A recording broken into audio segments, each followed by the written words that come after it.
Assalamualaikum warahmatullahi wabarakatuh. Salam sejahtera, Om Swastiastu, Namo Buddhaya, salam kebajikan, Rahayu. Pertama, mari kita bersyukur kepada Tuhan Yang Maha Esa atas kesempatan yang diberikan untuk dapat berjumpa pada webinar yang sangat penting ini. Topik mengenai perubahan dan pertumbuhan profesi-profesi baru dan kebutuhan akan keterampilan baru di masa depan kita harus banyak didiskusikan dalam forum-forum intelektual, forum-forum bisnis, dan forum-forum sosial untuk selanjutnya diarus utamakan dalam kebijakan-kebijakan yang aplikatif. Apresiasi saya pada Harian Kompas dan Mitra Studi yang telah berinisiatif untuk terus mendorong kesiapan SDM untuk menjawab segala tantangan masa depan.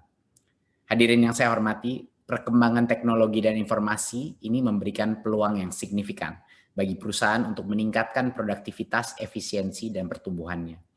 Revolusi Industri 4.0 menciptakan permintaan akan jutaan pekerjaan baru yang memenuhi potensi dan aspirasi masyarakat. Namun pada saat bersamaan, perkembangan ini juga mengubah peta pekerjaan dan kebutuhan kompetensi. Keberhasilan memanfaatkan perubahan teknologi di satu sisi akan menciptakan lapangan pekerjaan dan profesi baru, tetapi di sisi lain akan menggantikan dan mengubah banyak jenis pekerjaan.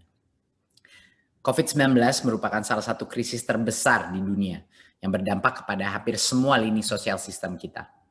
Ini hal menjadi faktor pendorong yang sangat besar terhadap perubahan-perubahan tatanan kehidupan masyarakat, tidak terkecuali tatanan ekonomi dan juga dunia pekerjaan.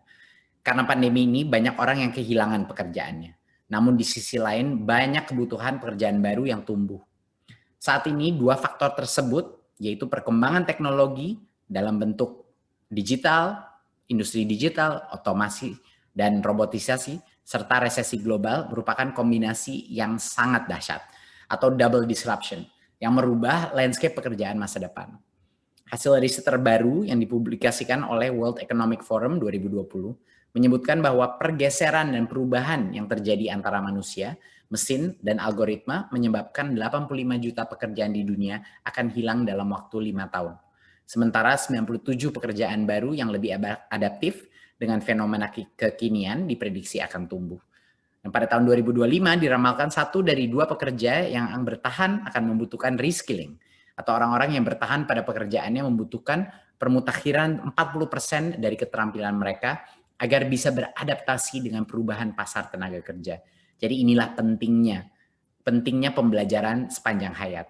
Ini adalah esensi daripada profil pelajar Pancasila yang ingin kita tekankan melalui sistem pendidikan. Perkembangan teknologi ini menjadi pendorong yang kuat dalam perubahan kebiasaan masyarakat dan juga proses-proses bekerja. Perubahan teknologi akan berakselerasi dan tidak akan tambah pelan tapi akan tambah cepat dan berlanjut tanpa bisa dibendung. Tumbuhnya profesi dan pekerjaan baru membutuhkan kompetensi keahlian yang baru juga. Kompetensi yang dimiliki ini sangat erat kaitannya dengan adaptasi. Jadi kemampuan adaptif dan kemampuan dan motivasi belajar sepanjang hayat menjadi sangat penting. Perubahan ini merupakan tantangan tapi juga peluang bagi dunia pendidikan untuk mempersiapkan SDM masa depan dengan menyambut perubahan-perubahan tersebut. Jangan kita takut menghadapi kesempatan dan resiko-resiko tersebut, tapi kita sambut dengan agresif, kita sambut dan kita harus beradaptasi dan melakukan seperti yang Pak Presiden bilang, suatu lompatan dan bukan hanya jalan ke masa depan, tapi kita harus melompat ke masa depan. Dunia pendidikan khususnya vokasi harus segera melakukan terobosan-terobosan dalam mempersiapkan peserta didik, menguasai keterampilan teknis atau hard skills yang dibutuhkan dalam kerangka adaptasi dan adopsi terhadap teknologi, ya. Dan juga jangan lupa yang sama pentingnya adalah soft skills, yaitu kemampuan kita berkolaborasi, kemampuan kreativitas, dan kemampuan bernalar kritis dan problem solving yang dibutuhkan di dalam workforce kita. Hadirin yang saya muliakan, melalui berbagai terobosan Merdeka Belajar, Kemendikbud mentransformasi sistem pendidikan kita agar lebih fleksibel dalam menghadapi perubahan-perubahan di masa depan.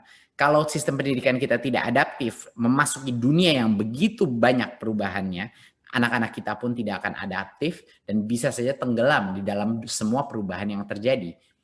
Nah, dalam Merdeka Belajar episode ketiga contohnya, Kampus Merdeka kami hadirkan untuk memberikan kesempatan bagi mahasiswa untuk meningkatkan kompetensi melalui pengalaman langsung di dunia kerja. Project based learning, experience based learning, ini menjadi emphasis kita.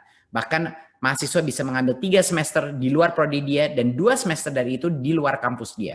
Ini merupakan transformasi yang sangat besar dan merubah paradigma pembelajaran pendidikan tinggi, dan harapnya Indonesia bisa menjadi salah satu inovator, bukan hanya kita mengikuti arus perubahan di dunia pendidikan, tapi kami menjadi pemimpin atau inovator di dunia pendidikan tinggi kita.